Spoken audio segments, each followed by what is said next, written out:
favor. So let me begin with my first question, which is common to all of my speakers. All of you seem to be in love with the diamonds. One by one, I would like all of you to share your love story. How did you fall in love, and how was your journey, and how do you see the relationship going in the next 5 years? So we'll begin with Anmol. So thank you, Prasadji. So thank you, Anilji. Sorry. Let me begin by saying, just a brief introduction. Today, I am representing, and I'm here representing my family business, which is Goldie International. And one of our divisions and one of our arms is Eco-Friendly Diamonds, which is in the business of growing CVD diamonds. So, 5 years ago, when I just graduated from college in the US and from the Wharton School business, it was something that we were just looking at starting. And my grandfather, actually, Shri Manhar Bhansali, he was very, very bullish on the lab-grown diamond space. Back then, there was no comparable, maybe in India at all, and maybe just a few handful of comparable growing companies that were in the business of growing CVD diamonds globally. It was his passion and his belief that this is going to be an industry that drives the next wave of growth and the next future of the diamond industry that sort of got instilled in me. And from there is where my learnings began. Since graduating, of course, I trained within both the companies and specifically within the lab-grown diamond growing company, Eco-Friendly Diamonds. And just understanding, learning the initial first year, second year struggles of getting the right product quality, product mix, diamond size, color, clarity was a huge struggle for us. And then thankfully, we were able to get the formula right, and not just get the formula right, but also keep improving year on year on year. It's been a very interesting journey, and just seeing that sort of change from coming from a jewelry manufacturing background, which is very labor oriented, and an exporting background, which is, labor and financial oriented, to seeing a high-tech laboratory, extremely clean, high-end working surroundings, having employees that are really graduates in their field, extremely well trained in what they're doing, and constantly learning and adapting. That process and the work environment itself was very interesting to me. So it was from that real basic that I was able to, grasp, understand, learn, and not just that, but appreciate the industry of CVD growing diamonds.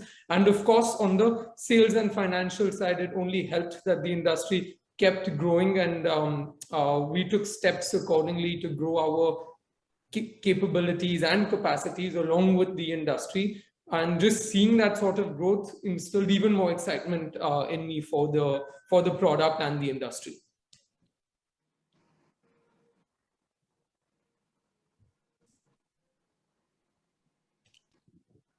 Anilji, I think you're on mute. Yeah. Okay, that's a good beginning.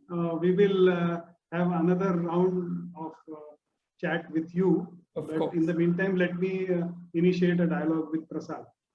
Dr. Kapre, Arre baap re, you are such an awesome presence. You are the brand builder. So I'm really a little bit afraid of asking you any questions. So I'll allow you to say your point of view. How come your person like you fell in love once again? Well, actually, way back in 1995, when I had joined De Beers, that was when the romance with the stone actually began.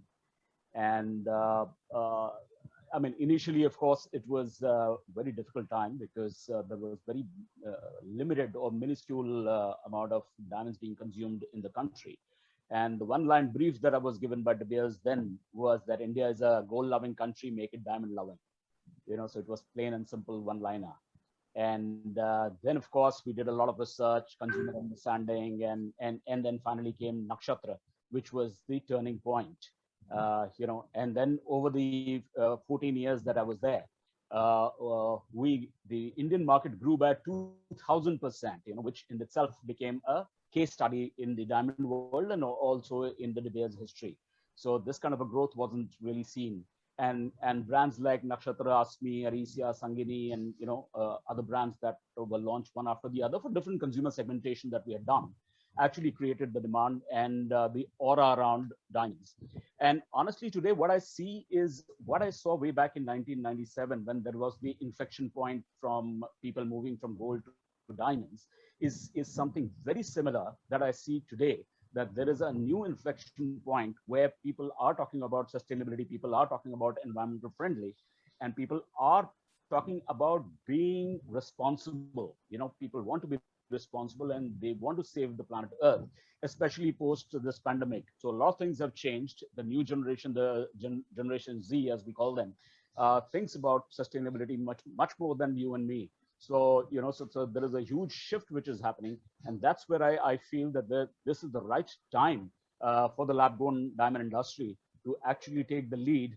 And one big brand or one big, promotion can actually change the whole market scenario dramatically. It's already happened in the US. It's already now started happening in Europe. And soon, in fact, just 2 weeks ago, there was a report from Economic Times on the Indian market, which very clearly said that in the month of July, the growth of lab-grown diamond were about 57% in India, just in 1 month. Of course, the base is small. So 57%, yes, sounds very big on a small base. It may be really small, but it definitely goes to show that in the times to come, lab-grown diamonds are going to grow phenomenally. So that's what kept me going, and I think I have fell in love again now, this time with lab-grown diamonds. So the 2,000% growth that we managed to achieve for the natural diamonds, I think now it's the time for the lab-grown diamonds. So I'm taking that lead on that to actually convert that. Prasad, okay, I'm taking the liberty of making a dig at you, being a married man. So your love affair, is it bigamy or it is adultery? I'll leave it. It's environmental friendly. So I'll leave it at that, just in a lighter vein. So Vandana, let's have a chat with you. Let us understand from you, your point of view. I believe you had some resistance from your father of entering into this business. But yeah, please. No, of course I did, because I feel like the difference between us is the fact about retail to like B2B to B2C, and we're B2C. And there's a lot of consumer perception that needs to change. I feel like I fell in lab grown more because the more education I got, the whole point of lab grown is education, right? The more we educate, the more it grows. It's only about education, literally. So the more educated I got in diamonds, the more I fell in love with it, which is what I have to do to my consumers. But it's not so easy to educate a consumer with such a large market and resistance compared to a B2B. And that's the only thing. But otherwise, the more I studied diamonds and the more I got into the industry, and you'll see the people closer to the industry love lab grown a lot more than the people we have to convince. So that is definitely one of it. But anyways, for me, the love came because I'm B2C, it wasn't just about me. Every time, because we're innovating, we also want to offer value to the consumer. And when I saw I could get the same product to the consumer, a lot of it stems from that I want to not be the resistance for a consumer to not know. I want to offer it to them. With new technology and innovation, why should they not have access to it? Okay. So awesome. We'll come back to you because we would like you to show us around. You have a beautiful store and we would all like to have a look at it. But in the meantime, I will now again move to Anmol. So Anmol, I have a question for you. And I think somebody from the audience has also asked the same question. See, I've been tracking your company, and your company, Goldiam International, which is listed on the stock exchange, has delivered phenomenal results in the last 1 year. The share price has leapfrogged from 100 rupees to 741 today. and it had almost reached 800. So it was spectacular results. It is also a zero debt company. And when I went further, I found that while your growth in sales over the last 3 years is only 8%, but the profitability has grown by 82%, which is really awesome. So how did you achieve this? This is something really fantastic thing to do. So how did you achieve this? And also I would like to ask the question in the same way. When you have studied at Wharton School, and why did you come back? Because if you had to join the family business, there are no need to go to Wharton, but I am sure you have come back a wise man and you have been able to put into practice what you have learned. So please answer these two questions. I'm sure like me, there are other audience members also who would like to hear your point of view. Of course. Thank you, Anurji. So we're very blessed that, over the last 3-4 years, we've finally seen value unlocking from Goldiam, and Goldiam being a publicly listed company. Not just being blessed, we're proud of the fact, and in fact, we happily tell people that we are a publicly listed company. We are a fully financially transparent company, which unfortunately is something that is more rare than it needs to be in our industry. So, we're very proud of that.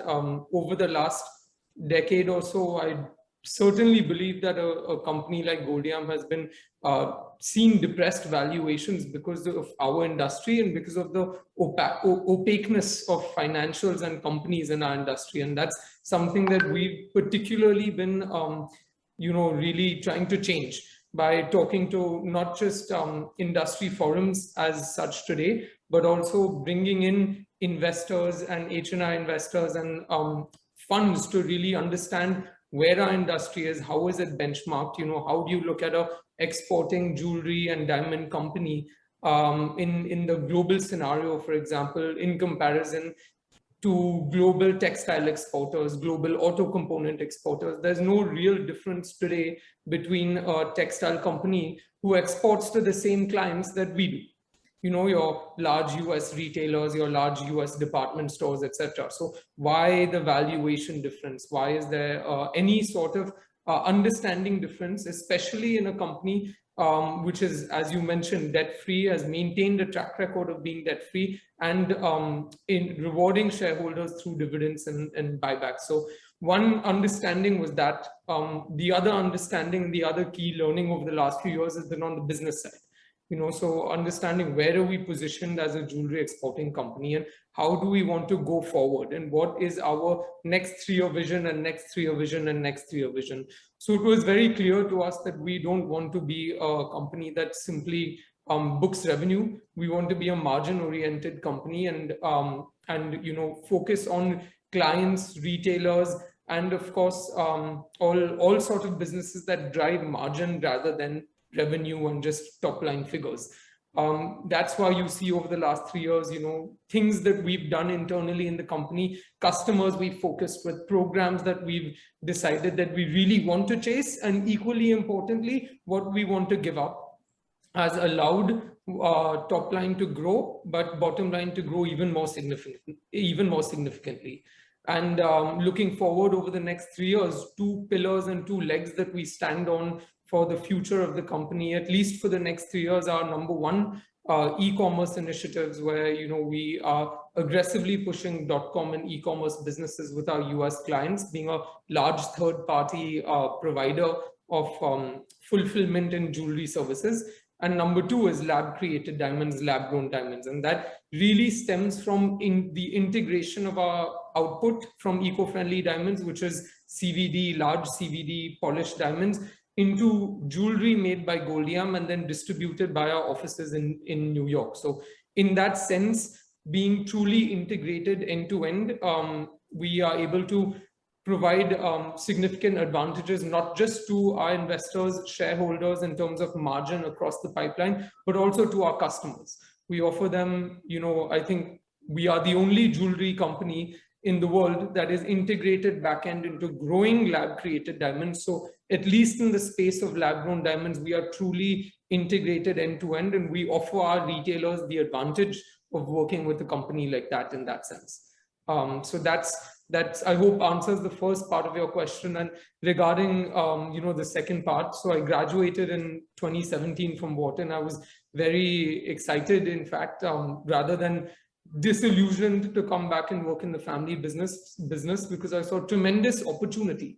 The advent of lab-grown diamonds, we had an investment already in eco-friendly diamonds that was just about at that point, which was we had just about hit the correct formula and we were ready to scale up. The core business of Goldiam itself had tremendous scope for growth, with our existing clientele, with our even finding new clients in our export markets, and just the ability of the company, thankfully, and I thank my grandfather and father who have maintained the company being debt-free. There was a lot of firepower for us to be able to make moves in terms of acquisitions, mergers, and consolidate our space in our core business. So it was certainly very exciting. My background, in fact, from Wharton was largely on finance, and something that I particularly focused on was financing new initiatives and new strategies for high growth companies. So it fit in well. The ability to do it was even more exciting. And now as the training period and the business development and the first few years have passed by, I think it really is going to be even more exciting moving forward into the future. So super positive, extremely bullish on where we stand and our ability, specifically in fact in lab grown, and how we want to take it forward is going to be an exciting journey for sure. Okay, awesome. So thank you for the detailed reply, but let us go back a few years. I think you were one of the pioneers as far as the lab-grown diamond space is concerned. But I believe there were some teething problems, and there you realized the value of talent. Absolutely. So if it is not too confidential, and if you can share with us the importance of technology and human inputs and hiring the right scientists, because I believe it is not so easy as it looks that anybody can start a growing facility and start manufacturing. It is not as simple as that. So I would like to know from you, that is number one. And secondly, whatever the performance of Goldiam International, does it include profits or revenue from the lab-grown business, or because most companies, they have cross investment, and there is a client master relationship. Right. So with these two questions in mind, I would really expect some learnings from you. Sure. Share with all of us. So thank you. Let me answer the second question first. It took a long time to get the eco-friendly diamonds factory up to scale, where we are consistently happy with output, profitability, revenue, and see a clear, visible end market for the product that we create. Only when we hit that comfort level did we as a promoter of Goldiam and our board of directors also believe that it was the correct time to then integrate Goldiam with eco-friendly diamonds. So as of this June, in fact, the financials of Goldiam has purchased majority stake in eco-friendly diamonds, and now moving forward, all financials of the lab-grown growing unit included will be a part of the consolidated statement for Goldiam International. So yes, in that sense, also another possible first would be that we technically are the only listed lab-grown diamond company globally today. So that is also something that's very, very exciting from a perspective of how we positioned ourselves. Answering your first question now, Anilji, it was certainly a huge problem. I think for 2 years we really tried getting the right formula, getting the right process, continuously trying and failing. Right now, this was in the, mind you, in mid 2010s, so 2015, 2016, 2017, in that range, where my grandfather had imported his first machinery and began experimenting to understand how we can really be able to grow in this area and deliver product of world-class scale. Took 2 years. We, in fact, even today have brown, black, broken, cracked, rough from those experimental years sitting with us in the factory. And then really we got on board the right talent, the right scientists, the right technology partners to help us scale this up and really smoothen out the process. Having said that, even though we started production on a full-fledged scale in 2017, every year there has been such dramatic industry change with product quality, product size, and of course pricing, that it's been a constant, unbelievable technology jump. To share, an example without disclosing too much, in 2017, we would be lucky and praying, in fact, that we can grow 1 carat round diamonds. Today, Eco-Friendly's average size that we grow is, 2 carat, or if not 2 carat polished, or if not even crossing that. So the tremendous step-by-step change, colors improvement, size improvement, all of these things have been various process changes that have today led to come to where we are.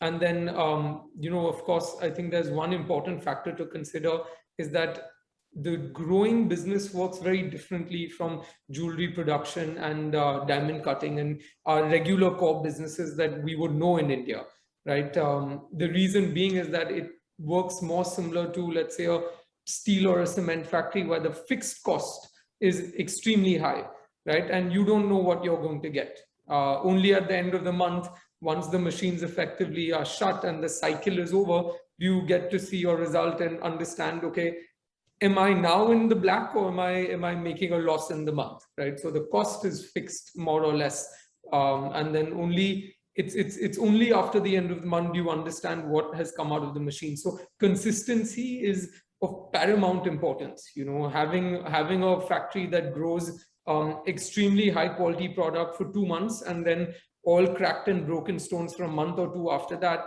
is easy to do, but will not be in anyone's benefit, and certainly not, as an investor, will not be in the investor's benefit either, right? Having consistent product quality across the year, across months, is what needs to be achieved at. And that is where talent, having the right staff, not just on a high level tech team, but also the day-to-day guys that operate the machinery, extremely important and is of paramount use for a company like Eco-Friendly Diamonds. Without this kind of talent, I don't think we'd be able to, be comfortable to even make a merger and acquisition between Goldiam and Eco-Friendly. Okay. So I think you have given a lot of inputs to all of us. Thank you very much. I think we have a video of the growing process. So we'll have a look at that. But before we do that, I would like to know that you have value chain benefits because you are an integrated manufacturer. So how much more are you able to make in terms of percentage point margins? Because see, if you see the fragmented value chain, the grower gets X margin, the cutter polisher gets the Y margin, and it is passed on to the wholesaler who has another margin. So if you are an integrated manufacturer, what is the saving, or how much you can, in terms of percentage point? I'm sure you'll be able to share that figure. Right, of course. So, as an integrated manufacturer and distributor, by taking our own grown diamonds, setting them in our own design jewelry in-house at Goldiam and distributing via Goldiam's office in New York to our US retailers, we are, able to definitely say that there is a 20% cost saving at the minimum that we can offer to our global retail customers. Something like that is not available to somebody who's just a jewelry player or just a lab-grown grower. By being able to integrate, of course, that is the margin we can either offer to the customer as a cost saving or benefit, or be able to take in-house for the benefit of our shareholders. Perfect. That is what I wanted, the 20% figure. Thank you very much. And if Anup is back again as a host, can you play that video? Growing process, lab-grown diamonds. Anup?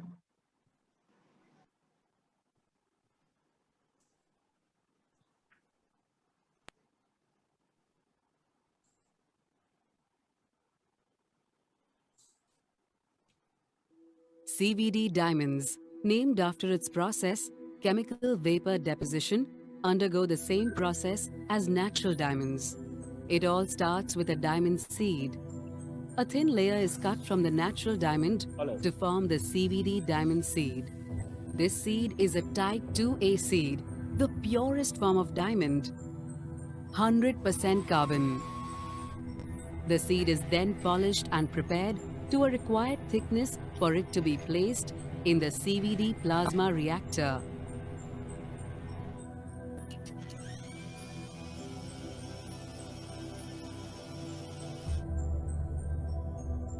Once placed in the reactor, the process begins, exactly the same as found under the surface of the earth. An intense environment of the temperature and pressure is created just like that found in the earth. When the diamond is growing in a natural environment, several other impurities like nitrogen and boron enter the diamond formation along with the gases. CVD process is controlled and doesn't allow any impurities to enter the diamond. Carbon particles slowly start disintegrating and forming layers on top of the diamond seed.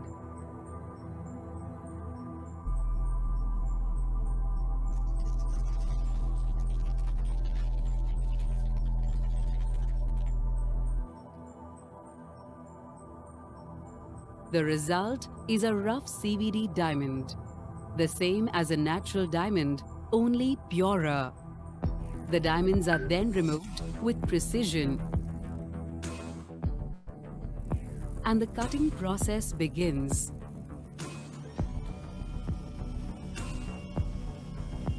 And they are the same. CVD diamonds have the same physical, chemical, and optical properties as the natural diamond. The guarantee of quality, the beauty of nature. A diamond deserves to be perfect.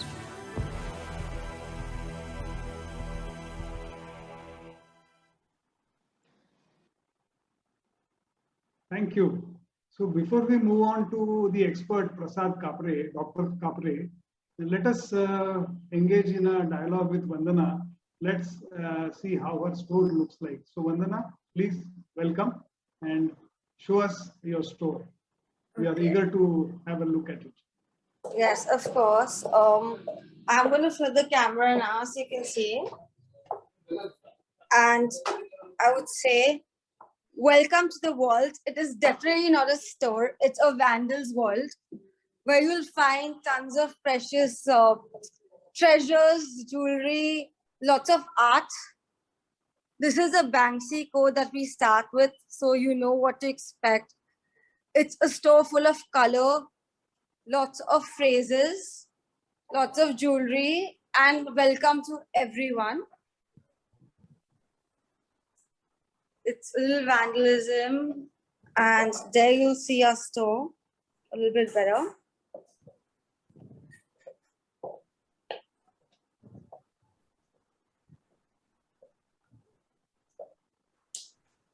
This is our special corner,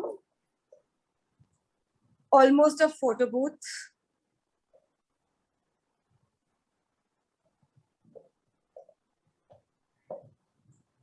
You get to decide at the end what it is, and this is how you exit through our original store. So yeah.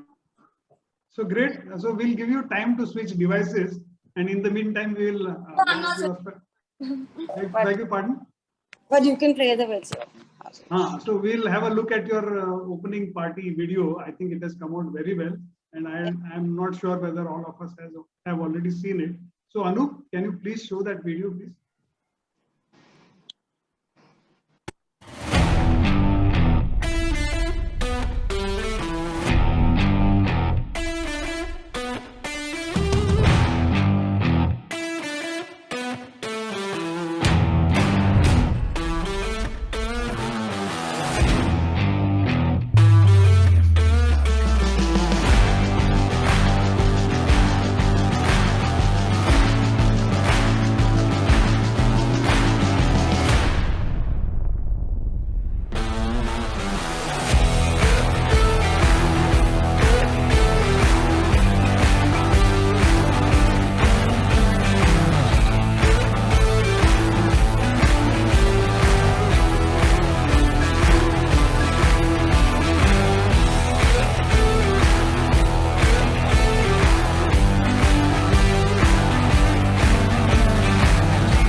Thank you. So Vandana, we would like to know what is the significance of choosing a rather unusual name, Vandals? So it actually starts because I've grown up in jewelry and my entire heritage is Mahesh Naughton Das. And there's also a kind of history to the name Vandals and vandalism. Vandals is something like in millennial culture, it's kind of cool, but was always destruction earlier. But what vandals always do is make their mark on existing structures. And because I do Mahesh Naughton Das too, and I was kind of changing the industry, it was kind of disruption on an existing structure. We also worked together, but we're different.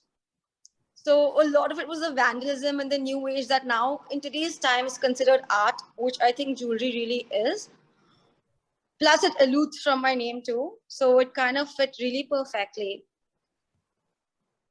Oh, awesome. So since you associate jewelry making as an art form and you are very fond of artists and collecting rare artworks, I would like to know how do you price your products? Because art is priceless, whereas product category like jewelry, because of competitive pressure, there is a lot of undercutting. So how do you do pricing and how do you position your brand? If you can share those details with us. The brand is definitely not positioned as a regular jewelry brand. It's positioned as something like there is a story behind it. It is for the people who are willing to break the rules or change the game, or like they're not buying ki log kya kahenge. Like you know what you want. Like we have the educated consumers.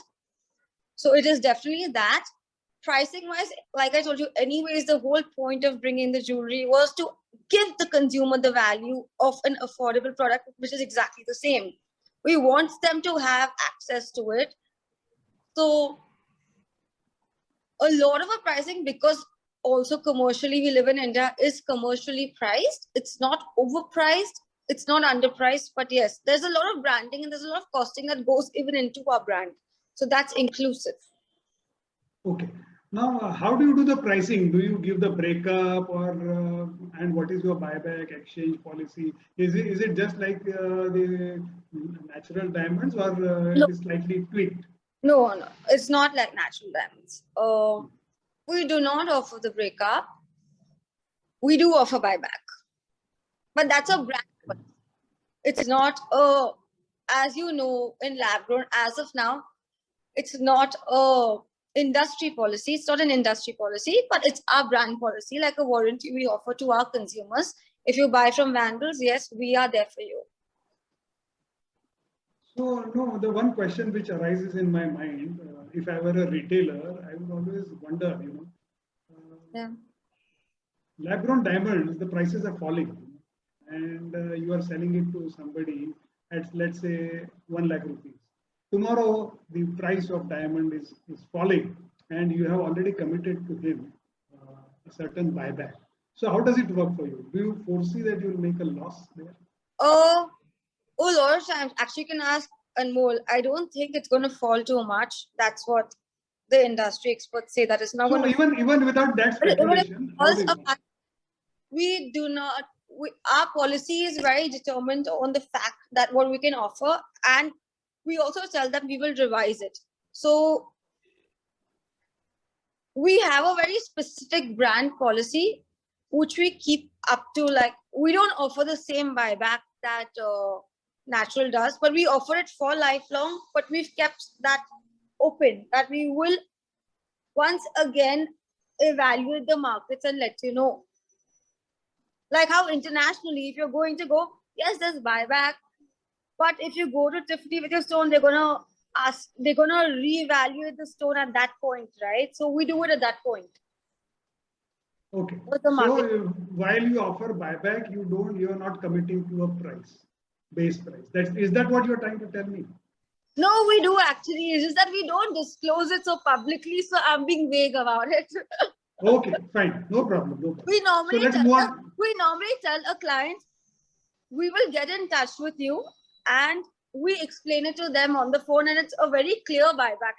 It's just that on public forums, we're pretty vague about it because we don't want to, it's a very brand specific, not industry specific policy. Okay, point well taken, Vandana. Thank you. Let's have Prasad now. Yes, Anil. Prasad, I think you have heard Anmol as well as Vandana, and I would like to have your expert opinion on what they have just said, number one. Number two, how is the Indian market shaping up, and what are the prospects in the coming 5 years?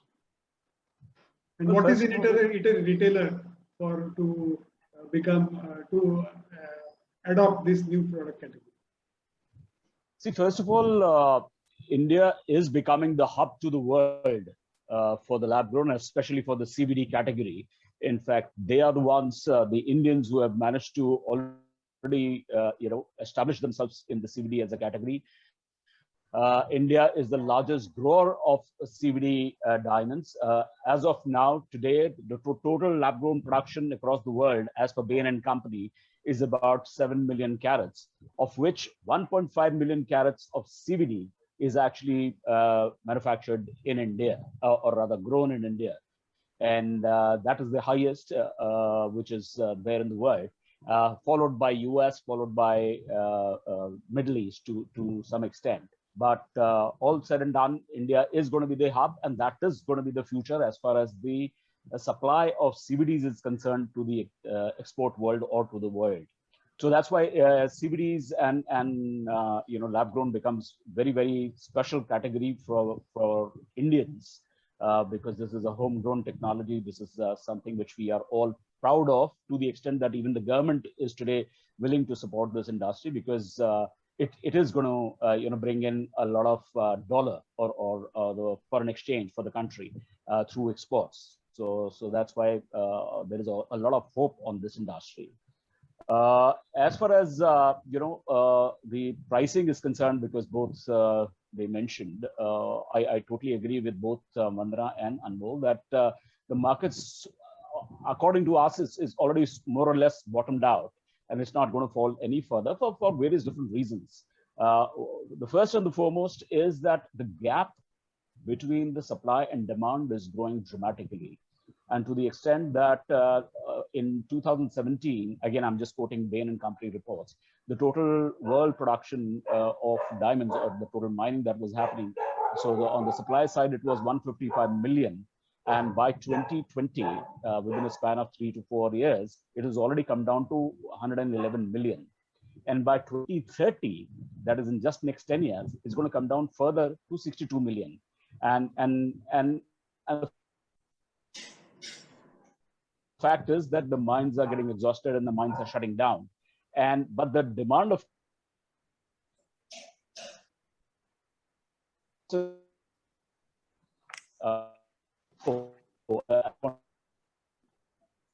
diamond industry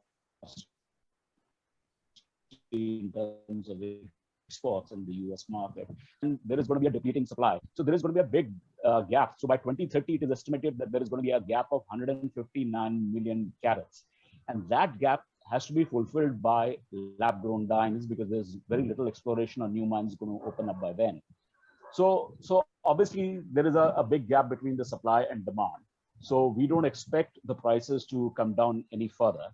And also the fact that, today, all said and done, the machines produce about 100 to 200 carats a month. So imagine when you have to fulfill a demand of 159 million, how many such machines you're going to need, how many such experts, the scientists, the recipe, so that it's a humongous task. And even if I start planning to put up my plant today, it will still take me almost a year before I start my commercial production. So the gap between supply and demand is going to remain till 2050. That's so in the next 25, 30 years, I don't see any reason that why should actually there can be a blip. That is point number two. Point number three is, as of today, lab-grown prices are actually linked to the Rappaport pricing, which is for the natural diamonds. So since the pricing of natural diamond is also growing, so the absolute value of these diamonds is also going to grow. Okay, so that's number four. The next point on this is also what happens is that if you actually see from the perspective of diamond as a category. Today, the mines produce anything under the sun in terms of stars, melees, and the solitaires and everything, pointers, and the average ticket value of these, because they come in I1, I2 category to right up to flawless. So the which of course pulls down the price. The lower quality is definitely pull down the price. The lower point size also, the stars and melee also pull down the price. So if you actually compare the pricing of rough, the average price, if you talk to a miner, is anywhere between $135 to about $150, of a rough, of those coming out of mine diamonds. And for the lab-grown diamonds today, it is about $190. So it is actually more than the natural diamonds. But that's purely because in the lab-grown diamonds, you get much bigger sizes and much better purity and color clarity. So that's also one of the reasons which is linked to the pricing. So it's pretty technical, but having, if I just club all this together, basically what it says is that the market seems to have bottomed out and it is going to grow from here. The pricing is going to grow if not, being stable. So after listening to you, and I also had an opportunity of having gone through your presentation that you made, I think 2 weeks ago. Yeah. It is point well taken that exports are growing, and US is the main market where most of the products are being sold. But having said that, can you tell us about the Indian market? Because the kind of figures that you shared earlier, and from my limited engagement and understanding of the market, that not even 50 retailers in India are selling lab-grown diamond jewelry. So I would like to have your thoughts and research findings. Yeah. So the market is of course opening up, miles to go. Today, the total consumption in India is about 2,300 crores. That is just the jewelry, for the jewelry. See, even today, it's actually 80% which gets into the industrial usage, and only 20%. No, let's talk only about the gem quality level. Okay, so it's about 2,300 crores is today the market is estimated as per the Wise Guy report. There is a new report which is coming up, and I'm sure that must have already doubled. I mean, we'll get that report by October, so we'll know it better.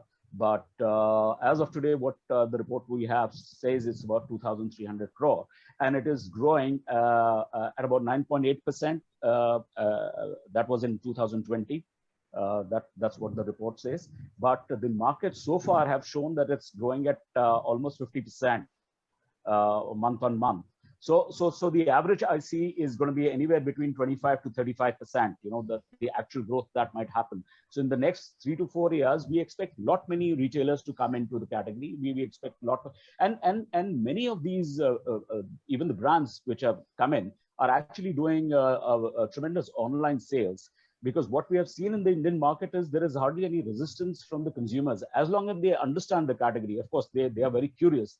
They want to know much more about it. But once they know that they are absolutely identical to the natural diamonds, then, they don't have any resistance, to the extent that, they want to then double the size. So they're not compromising on their budgets just because this is cheaper. And once they understand why is it cheaper, is also because there is no mining cost. So obviously that benefit is passed on to the consumers. So it is actually the so-called half the price, or maybe 1/3 the price. It's not because it's anything different in these diamonds. It's just that there is no mining cost. So that is being passed on to the consumers. So that makes a big difference. And because I as a consumer, I'm going to get it at much cheaper price. So I'm willing to double my size. So if I was going to go for a 1/2 carat or a 1 carat, I would rather go for 2 carat and still spend the same, because typically the Indian families always have a certain budget in mind whenever they shop for jewelry. So once they have decided they're going to spend, let's say, 5 lakh of rupees, so they are they are going to spend 5 lakhs. So they're not going to say, just because I'm getting it at 2.5 lakhs, so I'm going to now, reduce my budget. That still doesn't happen. And that has been witnessed with a lot of consumers. And that's what has been my experience, even at the retail level. So not just at online, even at the retail, once, consumers walk in and they are explained about what these lab-grown diamonds are, they're more than happy to actually double the size. So there is a lot of acceptance as long as we create awareness. I mean, what we need to do as an industry is all the brands and all the companies have to come together and actually do a category build up before they start building their brands. Because unless the category builds up, the brand, whatever you may spend on brands is not going to give you the returns. So the best is go step by step. Let's all come together, do something for the industry, build the category, create that awareness, and then step 2, we start working on our brands. So that's go, yeah, thank you. Let's go a little granular. How many growers we have in India and the number of growers? As of last, what I had heard was there were 31. I don't have any authentic figure. I mean, I can't, vouch for it, but that's what I've been told. And how many? But again, the definition of grower is again is very it's different from, because even if you have one machine, you can claim yourself to be a grower. And I know quite a few who have hardly 5 machines or 2 machines who are also listed as growers, but that's the way it is. Okay, so that's okay. But how many retailers are retailing lab-grown diamond jewelry? Any idea? How many? There is no, again, official figure as such. Just a ballpark figure, how much would be that? There are, if you are just saying from stocking perspective, retailing and selling, disclosing it as maybe 50, as you said. Yeah, no, there is no, there is a difference, because I'll tell you what is the difference. The difference is there are very few who are stocking at this point in time. Mm-hmm. Okay, actually, so on, but there are quite a few who are actually, now, whenever the consumer walks in and like something just on budget, and they like a particular design, but just because, and get it in lab-grown diamonds. So I mean, there are a lot of these retailers who have been taking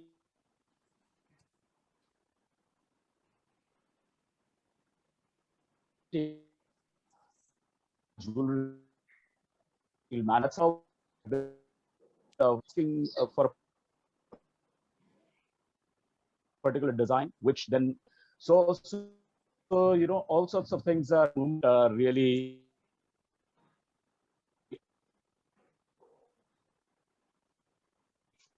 happening. Okay, great. So I think as far as the consumer experience is concerned, the consumer response, as far as the consumer response is concerned, I gather that even the people from royal family have an open mind as far as the lab-grown diamonds are concerned. I think there is one video which is available with us. So can we request Anup to show that video, that princess video?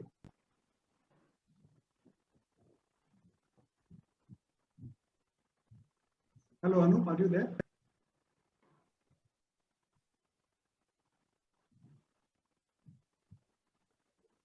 I think he must be having a connectivity issue. So by the time he comes in and shows us the video. Yes, I'm back. I'm just about to share the video. Yeah, please show that video. Huh? Thank you.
The idea of CVD diamonds is quite innovative and something that I think is going to take the industry by storm, and not just the fashion industry. I think being able to support something that has innovation and technology at the core of it is extremely important and pertinent. It's an extremely critical issue. No one can deny the effects of climate change. It's the hottest topic everyone's talking about. There's something very interesting which I'm wearing, and I'm very fascinated by it. It's done by Limelight CVD diamonds, which are lab. So it's rather a longish video, but anyway, we could get a glimpse of what the royal lady was saying. So here Anil, I would like to add here, these lab-grown diamonds, and especially CVDs being the purest form of carbon, so that's where every diamond gets a type 2A certification, which in the natural diamond industry, you get it for less than 2% of these diamonds which get the certification of type 2A, which is of the Kohinoor quality. And that's why every CVD diamond, all 100% are as good as Kohinoors, and that gives the radiance and the brilliance to the diamond. So that's where even if you compare the two diamonds, you'll always find this, which will give you a better brilliance. The lab-grown diamonds will give you a better brilliance. So I would like to reflect on what has been discussed and what I have seen, the various videos. See, the problem which the consumer faces is that of perception. Not only in India, but also I had an opportunity to watch a video where a lady in the US said that she has no problem as far as buying a lab-grown diamond is concerned, but the nomenclature, sometimes it doesn't gel. When you are saying lab-grown means she equated lab-grown with GMOs, genetically modified food. Now GMOs are, maybe they look very good and they may be nutritious, but people don't like them. And especially the nomenclature lab-grown diamond, it somehow people perceive it as, some kind of experiment is going on. You normally conduct an experiment in a laboratory. So there is a perception problem. And when I was watching this video, the lady was saying, she was equating with these diamonds with the test tube diamonds. This is something I find a little ridiculous, because you may be technically correct, but people are not rational. They are emotional. Most of us are. 1 minute, let me finish, and then we'll definitely invite you. See, when you are saying it's a test tube, it is equivalent of test tube baby. See, what happens is a couple will have a test tube baby only out of compulsion. It is not a normal process. Only as a compulsion they will have. So if you are calling it as a test tube diamond, I don't think, and don't take my word for it, because as people, different people will have different perception. But globally, the perception of this category is not really hitting the mark. Of course, sales are growing, there is a growth, but the base is low. Even the diamond market is having one of the best years in the last 10 years. So is it a passing phase? I will leave this at this point, and let me hear what Vandana has to say. I'll say sometimes, how they say when you're positive becomes your negative. I think one of the things is because consumers have been so used to marketing, the fact that the lab-grown diamonds also sustainable, the only one of the few sustainable products that are actually cheaper than the non-organic or non-sustainable product comparatively, becomes a big barrier for people's egos or attitudes to cross. So sometimes that price being lesser is also a barrier that people don't feel like crossing. आपने तो मेरी मुंह की बात छीन ली. That's what I was coming to. As human beings, we are hardwired to compare. You think more expensive is better. Exactly. So what will happen? If you say to somebody, "I am giving you a bigger diamond at the price of for a smaller one," he will say, "What? I can afford a bigger diamond. What are you talking about?" So this is again a perception problem. The entire industry, and believe me, everybody is talking about price. Now this is a human triumph. What takes billions of years for Mother Nature to come up with diamonds, we are able to manufacture in 3 weeks, and you are selling it so cheap. It is ridiculous as an independent voice. Okay, I find it very ridiculous. If you are saving the mining cost, why you have to pass it down to the consumer? You, as a country, you should be proud that okay, you are manufacturers. But what are you? You are just commodifying the entire industry. There are no brands. Prasad, I am being a little blunt, but there are no brands to talk about today in India. So, and the turnover which you spoke about, 2,300 crores, is less than a turnover of a regional jewelry chain. So having said that, there's a perception problem. There is a tremendous potential. And I think one of the biggest culprit is the light box. They declared the price as $800 per carat. Now I'm sure even 800 carats is being undercut. And most of you are saying that there is a production problem, there is a shortage, and people are giving goods on minimum. Actually, I think lab-grown diamonds are more rare than natural diamonds. Okay, Anil, on one point, I would like to like add, the demand versus supply, the supply is a lot lesser than how much the demand asks for. So Vandana, you are the one of the few who want those diamonds. Are there any retailers in India who really want? I have my own doubts. Okay, and because that's barriers to entry. But whatever you say, everybody sitting in this Zoom meeting too is from an existing natural diamond jewelry background. The key concept is only education and progressiveness, right? Like, if you won't do it, someone opposite you will do it.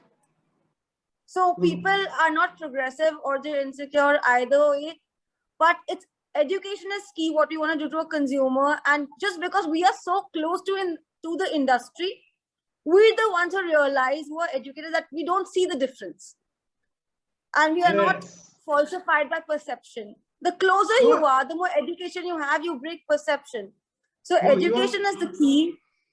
And then it's just like progressiveness. How willing are you to disrupt yourself before somebody else disrupts you?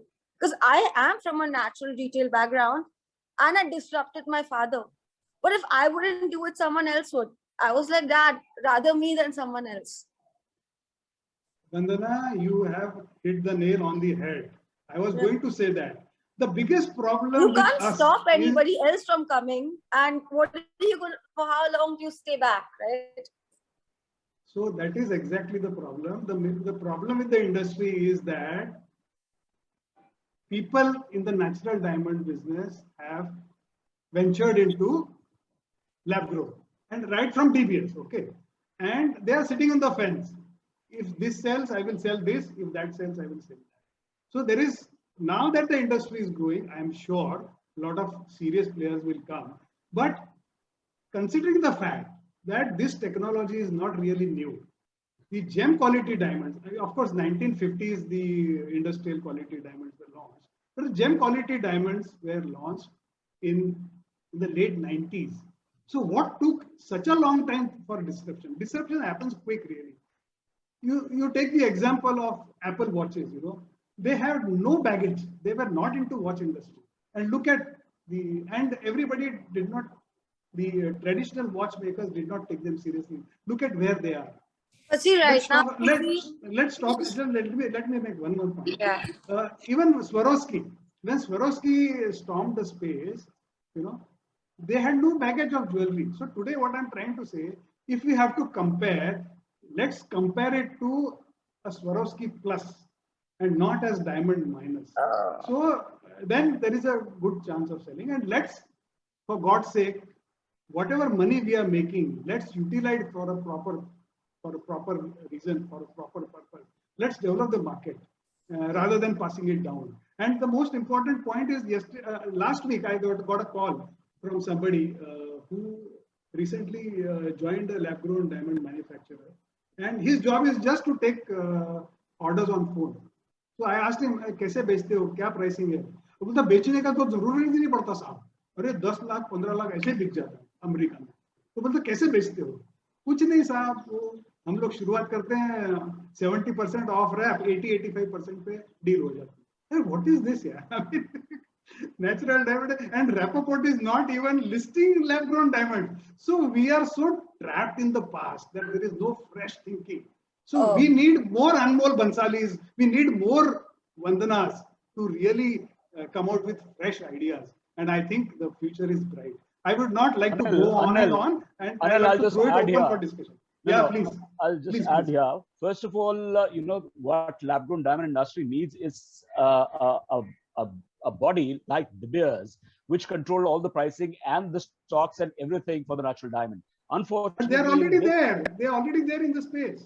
No. But we don't have anybody trying to control this pricing because De Beers, the pricing that you talked about, De Beers also of $800 per carat, is actually only viable or is only appreciated when you buy only the larger goods. See, the moment you go to smaller sizes, it doesn't make sense to buy lab-grown diamonds, and especially of De Beers. So that pricing doesn't work out, you know. So if you see light box also, whatever is selling are the solitaire stones. It's not really the smaller sizes at all, because that's where the pricing matters, and that's what actually benefit the consumer from their perspective when they're buying. So, yeah, Anmol. I just want to add on, Mr. Prasadji, also, you know, like speaking about Lightbox, $800 a carat, great marketing tactic. If someone actually goes to their website and sees what jewelry is being sold, 80%, if not 95% is 1 carat total weights, where almost a third, 40 points, 50 points out of that 1 carat total weights is Tara Mele.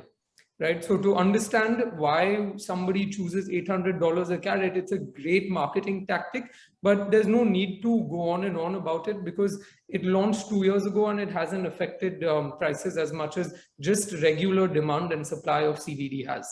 You know, more supply coming on board has impacted far more than De Beers and Lightbox's $800 a carat, because everybody, at least inside the industry, is rather well aware that out of that 1 carat stone, half is Tara Mele, you know, and you're talking about a jewelry piece, then you're not talking about solitaires and single stones. Very different understanding in terms of pricing comes in that picture then. And just to, you know, complete the thought as well and complete the cycle, yes, I do believe there's tremendous growth of lab-grown diamonds, but I actually completely disagree that one needs to price it and market it similar to Swarovski Plus. Why would you do that? It is a diamond. It's pure carbon. It's certified by IGI, GIA, HRD, GSI, GCAL. Name the lab and they certify lab-created diamonds now. So why market it as a Swarovski Plus? It truly is a diamond, and there will be separate markets down the road for both items. There will be people who will say, no, boss, I don't want to buy lab. I prefer natural. It speaks to me more on an emotional level. Buy that. And there will be people, in fact, what we see, new customers who are not customers of natural diamonds, at least in the American markets, new customers who earlier could only afford semi-precious stone, for example, coming into the market as brand new, fresh diamond customers and diamond buyers because of the price point advantage, right? So to eliminate that price point advantage also by saying, okay, build your margin, build your fat margin, and, you know, hold on to the prices, I actually don't think is the right move forward. And as you pointed out, Mr. Prasad, like, there's tremendous scope of growth in the industry. We need to be proactive as a country and as investors in the diamond and jewelry space to understand that, you know, there is tremendous growth, but we need really true support, either as an industry body to set up the infrastructure required, or from the government to set up the infrastructure required to reach that scale of global true production, right? You will not have, let's be very honest, there will not be foreign investors coming to invest and putting, as Fidelity did, $200 million into a diamond growing company because they did it in America. Why not in India? The cost is lower. The cost of growing is lower. We don't have investable, transparent companies. We don't have infrastructure of scale. We don't have renewable energy that can be plugged into our CVD growing plants. So Anmol, in fact, soon you will find all that support coming in from the government, and government is keen because government is talking about Make in India, is talking about Atmanirbhar Bharat. And this is where CVD is definitely, because as CII as even GJPC, I believe, is working very closely with the government. So, I mean, all the supports will be there. And mind you, I mean, whatever Anil has been talking about and is trying to compare with natural diamonds and what natural diamond has achieved. But please keep that in mind that it is 150 years old, you know, natural diamonds, or even more. Whereas this has been there just 5 years. So even when you say, Anil, that it's 2,300 crores is not even one single manufacturer's or rather retailer's total turnover, I totally agree there. But I can challenge you in next 10 years, the way things are going to change dramatically. You know, you have to give a little time to this industry. It's just too early days. Even the price instability, the so-called instability has been more because of the pandemic. So you know, all that dust is going to settle down in the next 6 months, and you know, the whole scenario is going to change. And give another 10-15 years to this industry, and I can tell you, then we can start, you know, really comparing the two. So it's like comparing apples with oranges. So at this stage, I think it is literally a baby, this industry, and it's just trying to crawl. Forget even to start walking or even running. So it's still at the age of you know, crawling. And soon, once it starts running, then nothing is going to stop this industry. Fantastic. So, Anmol, let me be very clear. My comparison analogy with Swarovski was restricted to the branding aspect. I'm not referring to the technology or the how it is made. So I was comparing it with the branding per se. And if you see the cost of a cubic zirconium crystal and the way cost of a Swarovski crystal, yeah. So hats off to Swarovski. So having said that, I would have now also like to make a comment which is slightly critical. See, as the diamond industry or the gem and jewelry industry has always been waiting for category promotion. World Gold Council karega, De Beers karega, Platinum Guild karega. So we are always waiting for somebody to do something for us. That is number one. Now, again, you mentioned the point, make in India. So as long as you walk on crutches, you will always feel restricted. And why? Because all of you have a baggage. You are coming from this industry. Having said that, I can see that Amish Shah, the president of Alter, is among the audience member. So if I can request Anup to unmute him and put his video on, let us hear him, because he's one of the pioneers as far as the lab-grown diamond industry. So Amish Bhai, welcome. Anup?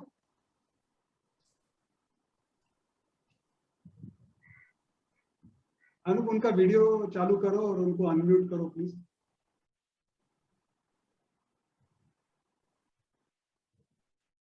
क्या गायब थे?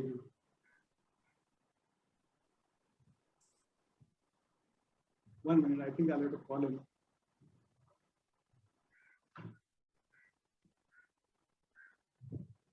Hey. Hello. Yeah. Hello, Amish Bhai. Are you? Hello, Raji. How are you? Hi, Thank I you. can see you. Your camera is not on? No, my camera is on. Yeah. We can see you. Hi, Amish. Okay. Prasad. Okay. So for people, some of the people may not be aware of Amish's background. So Amish is the president of Alter, and he is one of the pioneers. And in my conversation with him last week, he told me that way back in 2006, his company was the first exhibitor at JCK, and they have really moved from there. And he also told me that for the first time when they exhibited the product, it was called Firefly Collection, and it was basically HPHT. Now he has got ambitious plans, and he's not just happy being in the US, and he's soon going to conquer the Middle East. But let me not spill too much beans. And I would request Amish to share his observations as far as the US markets. Why US markets are important is because in a global world, in a connected world, whatever US does, I think the same practices are followed by the Indian retailers and the. So over to you, Amish Bhai. Thank you, Anilji. I think very interesting discussion. It actually makes me smile because, for me, it's been 15 years in the category. Started with the old Russian split figure presses in Russia, growing orange pumpkin color diamonds and being laughed upon. And I adore, Vanna, that what you're doing, because I remember 15 years ago standing at the booth where everybody who came to the booth and said, this is impossible. This will never work. And we came back to the market 10 years later, very clearly positioned that if I talk to this industry, they will tell me the same thing they told me 10 years ago. And we took a very interesting position about talking to the consumer. And the position was PR. And we started talking to the consumer through A-list media. And what was almost a few $1 million category in about 2016 is almost over $2 billion today. When you think about the US market, it's a matured market. And I think that's what I see. The biggest part was education. The entire shift of consumers to make a choice was purely educating them about the choice. And this was where even Alter's name was born. Alter was to represent change. The change that was coming to the industry, and also standing up to, the first 2 years, the amount of resistance and skepticism, it's almost a pleasure today when you get into a meeting where everybody's talking about growing the category versus the time when we were almost, I would say, ambushed. And the funniest story is about a gentleman coming across the table at a bar wanting to punch me because I was in the lab grown category in Australia. I was a keynote speaker at the convention and he wanted to come across the table to punch me.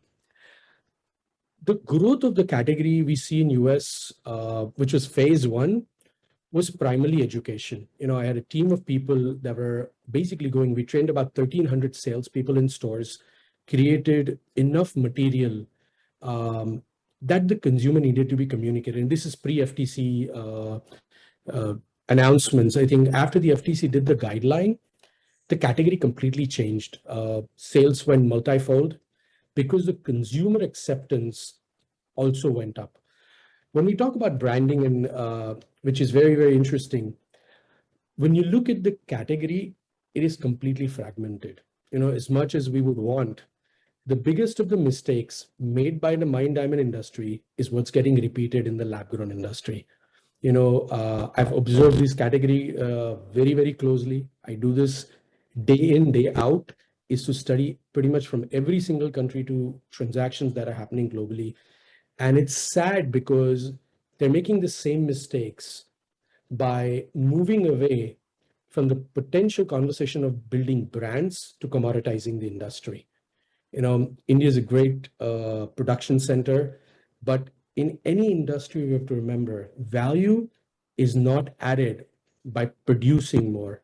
Value is added by actually building value in the consumer space.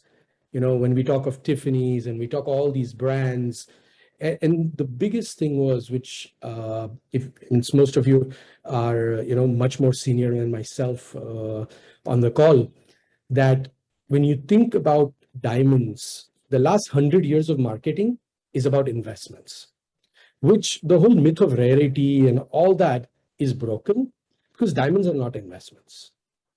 They are pure representatives of they're an emotional investment.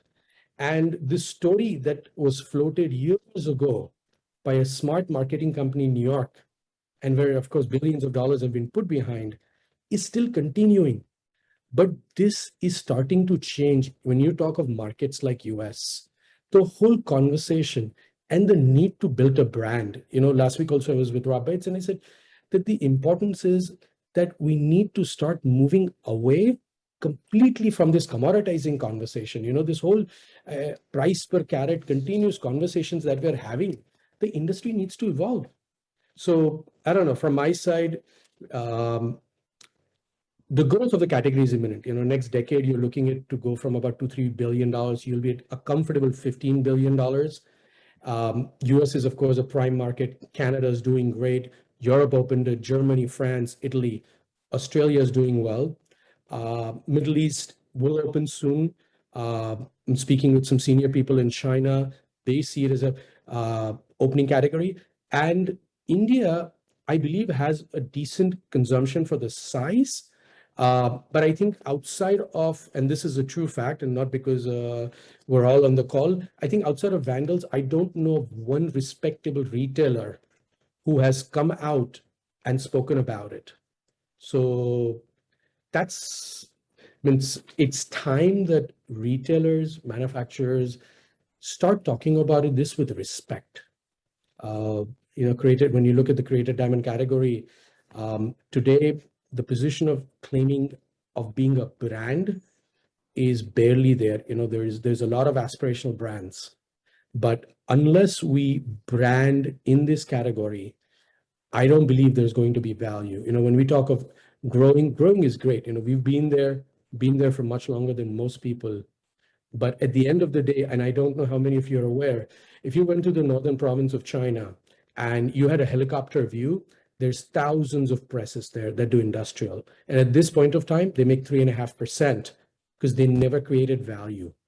And where the category is heading is also the same dangerous point of view, where putting more machines is only a way of destroying the category unless you're going to figure out how to build value on the front end. So that's my viewpoint, Anilji, and of course. Awesome. Thank you very much, Amish bhai. It is 6 o'clock in New York, and you have been with us for the last 1 hour. So when do you sleep? But thank you very much for supporting us and sharing your thoughts. Now, there are many people who have questions, and I really appreciate that there are people who have questions, and that is a very, very good sign. But before we invite questions, I will leave everyone with one thought. See, when the whole world is talking about sustainability and making the world a better place to live in, whether it is at the individual level and the corporate level, I think there is something that needs to be done in concrete terms. There is a Responsible Jewelry Council, which is also supporting the cause. Now, DBS also wants to become a company with a purpose and profit. They want to balance purpose and profit. So everybody is talking the same language. But what happens is many people are indulging in tokenism. Because sustainability is a buzzword, let's ride the bandwagon. Okay. But even if they take some initiative, I think there is hope for all. Whether it is too little, too late, or better late than never, I will leave everyone to think about it. But let me share an example of my favorite company, Patagonia. What Patagonia does and has been doing for a number of years, they are putting the money where their mouth is. You know what Patagonia does? Whether the company makes profit or loss, 1% of their turnover goes to environmental issues. Or 10% of the profit, whichever is higher, goes for. This is the need of the hour. Can the global diamond industry come up with such an initiative? Or forget about the global industry. Can the GJPC or can GJC do something like this so that total transparency is there, everybody puts the money where their mouth is.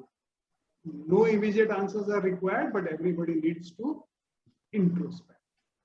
As far as I am concerned, as an individual, I am going to support the environmental issue by buying products which are environmentally sustainable. Now, with these thoughts, I would now invite questions from the audience. There are quite a few. So if I can request Prasad, can you go through the chat box? There are a lot of questions. You also go through them. I will also go through them, and let's answer them. Okay, Prasad? Yeah, sure.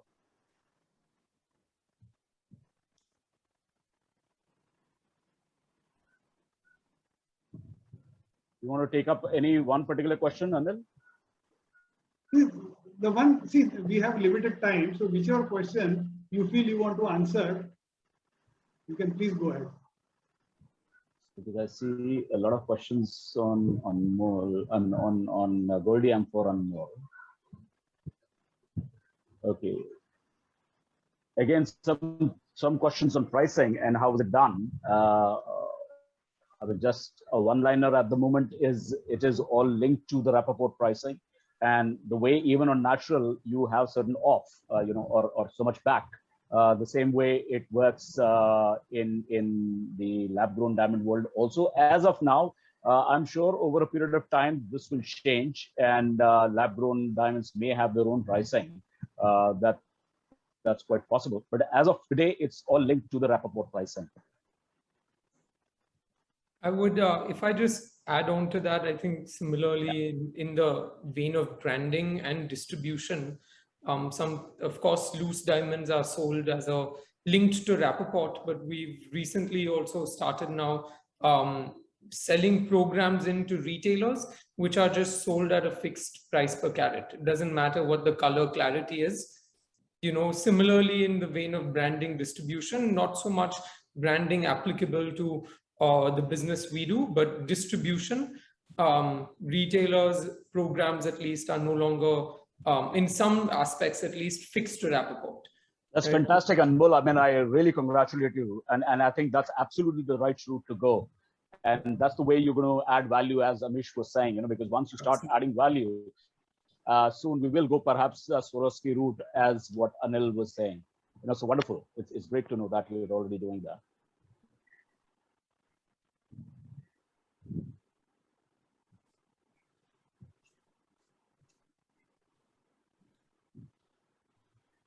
In terms of segmentation is what one of the questions is that, you know, every product always has certain consumer segmentations done, and it all depends on different strategies and different products for different segments, different pricing for different segments. So that really works in any industry, any brands, you know, I mean, that's the way it works. But when it comes specifically to diamond industry, the way I see it, and especially over the last 5 years and whatever industry research reports that I've seen, it looks like that, you know, the lab-grown diamond is going to make a lot more inroads into 30 point plus, and the natural diamond will remain, you know, I mean, of course, it will continue in both the categories, but the major value is going to still come in from the smaller sizes. I mean, even today, if you really see Indian market, 85% by volume and almost 74% by value comes from stars and melees, you know. So that will remain. So the small segment, you know, segments of small diamonds and diamond jewelry will always remain with the natural industry, at least for the next 5 to 10 years. That's the way I see it. And, you know, lab-grown diamond would move 30 point plus, because that's where the major price difference is also there between natural and lab-grown. And that's where even the consumers would be happy to lap it up. So that's I mean, I think somebody has already given that answer to, I mean, I think it's Chevron who has mentioned that, you know, the way you have for Swiss watches, you know, you have, because consumers come in all shapes and sizes and with all different kinds of mindsets. So one has to figure it out. And as I always, you know, give this example of Johnnie Walker as alcohol or whiskey, Scotch, where you have a red label, you have a black label, and you have a blue label. And then, of course, there are other labels in between. But the fact of the matter is that there are 3 clear segmentation done very clearly under the umbrella of Johnnie Walker. And that's the way it works. So similarly, there are segmentation which is going to happen even in the diamond industry. And as of now, today, I see that the smalls will remain. And also the fact is that by 2050, when more mines are going to exhaust, I mean, like last year, it was Argyle, which shut down, and suddenly there was a drop in the total production from 155 million carats to about 111 million carats. So similarly, those, if you see the Frost and Sullivan report, by 2050, it's going to actually come down to 14 million carats, the total natural diamond exploration, which is going to happen. And the demand is going to be almost 280 to 90 million carats. So there is a gap of going to be, you know, 270 to 80 million carats. So, I mean, those kind of variations will remain. But what I'm also trying to say or address here is that the prices of natural diamond are going to go up. It's not going to come down, because the supply becomes much dearer, and the demand will still be there. So that's where, you know, the prices of natural will keep going up. And since lab-grown diamond pricing is also linked to natural as of today, even in absolute terms, it will still go up. And that's the way I see it. Yeah. Any other question, Anilji? I think we have covered most of the questions. But if Anmol or Vandana wants to make a last point, please go ahead, because I can see Ashok Bhai Minawala, who is the first president of GJC, and he also created Mindspace. I would like to invite him for his remarks. But if you have anything to contribute, please go ahead, because we are running out of time. We are already. Can I say something?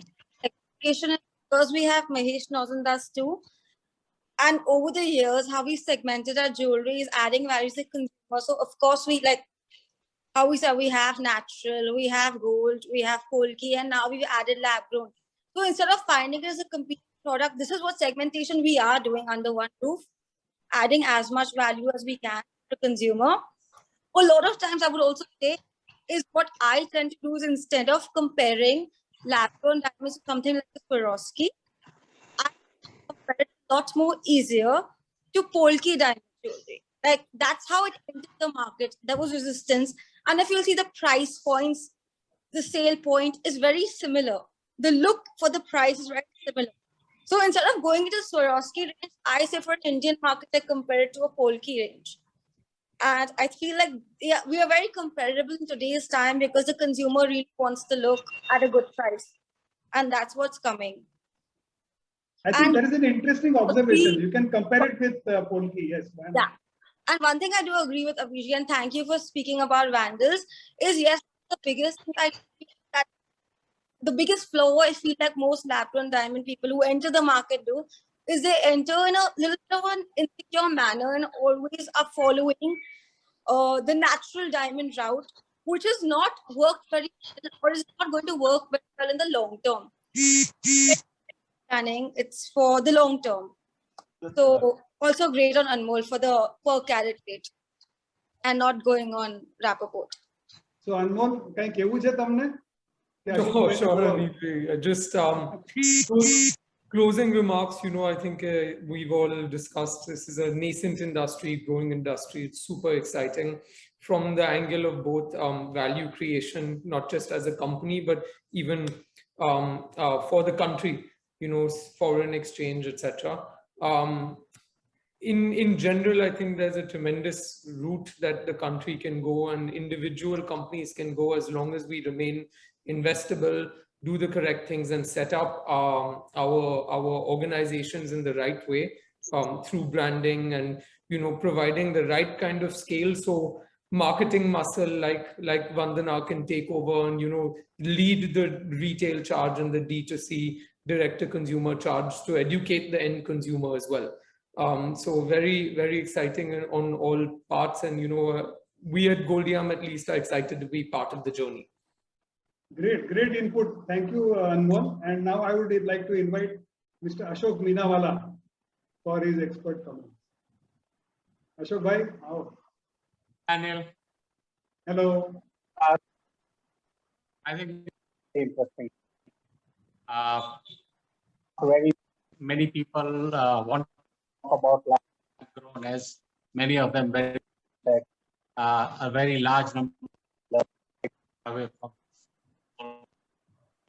One thing is the true fact that from its independent category is not the category of diamonds that we have been selling. Biggest problem is that every single lab grown has been into an way can consider all element. I just take in the 70s.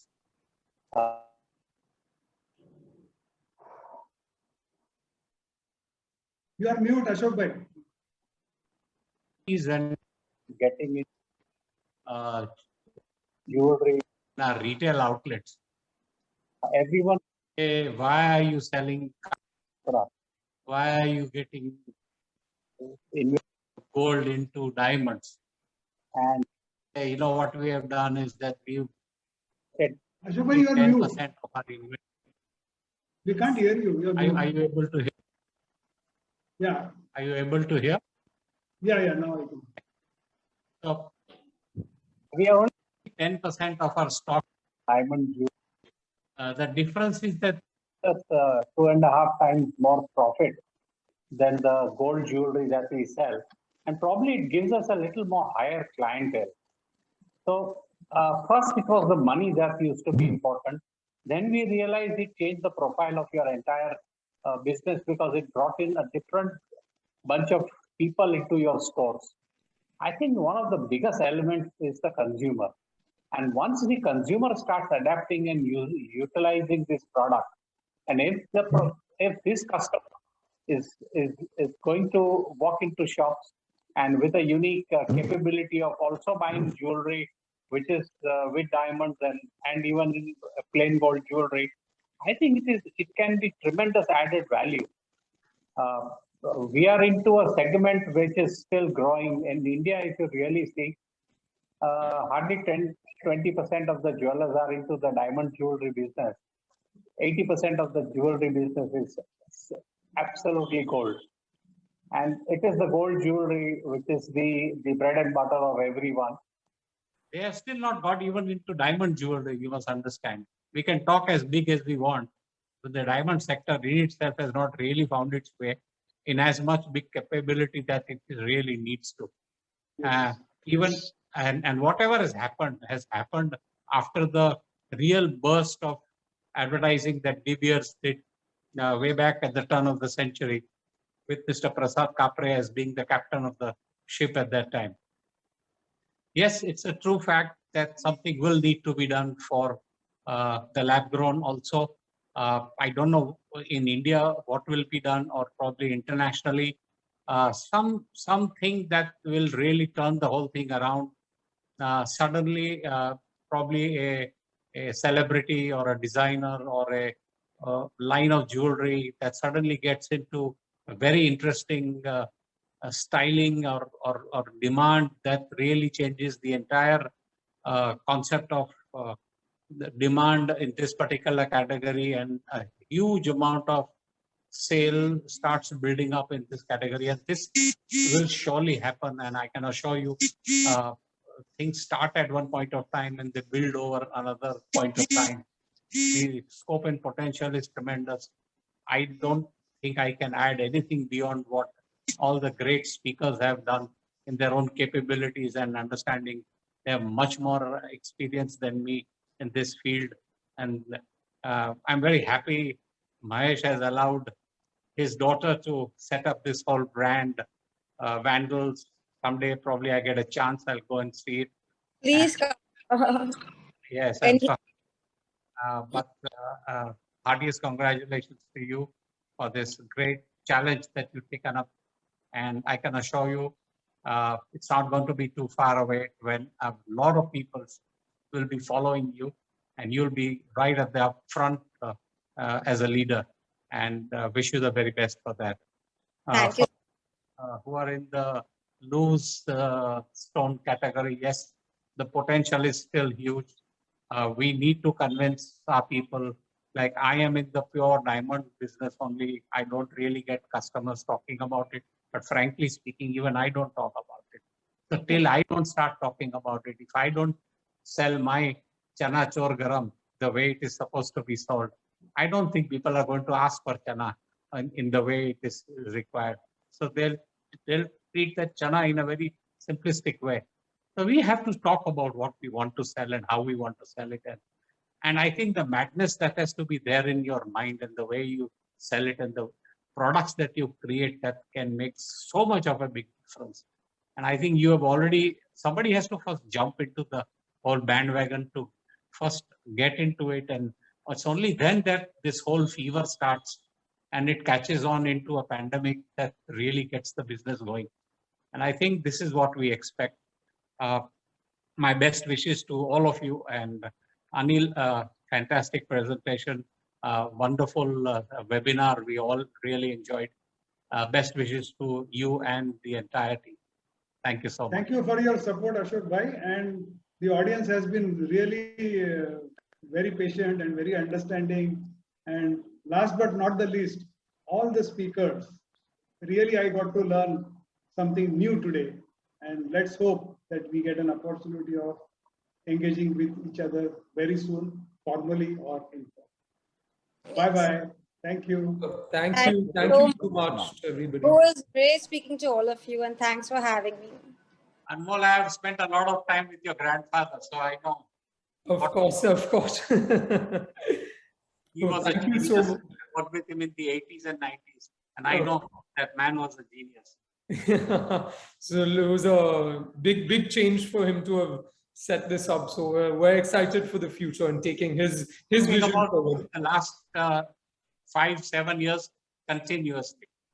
lab grown, lab. होने समझ नहीं पड़ती। We only move forward with his vision. All the very best to you. Thank you, sir. Thank you, everybody. Right. Hi, Prasad.